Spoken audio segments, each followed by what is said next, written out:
The Honda CR-V 2023 Plus key fob uses a CR232 battery. If your remote isn't working, the first step is to replace this battery. This is the CR2032 battery you'll need for replacement. Locate the small slot on the fob. For 2023-2024 models, gently pry open the case using a small flat tool, applying slight heat from a hairdryer if needed to soften the adhesive.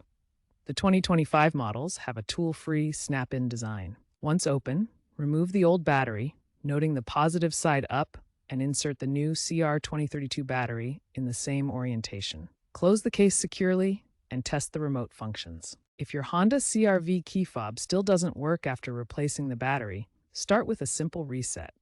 Hold the lock button on the key fob for 10 seconds to perform a reset. This can clear temporary glitches that prevent the remote from working. If reset doesn't work, reprogram the key fob through the vehicle's ignition.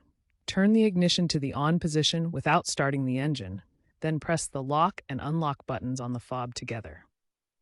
Software enhancements from mid-2024 allow key fobs to sync with the vehicle's infotainment system via the My Honda app. This may resolve connectivity issues. If problems persist, check for causes like water damage. Key fobs are not waterproof, so avoid submersion. Signal interference from Wi-Fi routers can also disrupt function. For issues not related to the battery, professional reprogramming at a Honda dealer may be necessary to restore full function.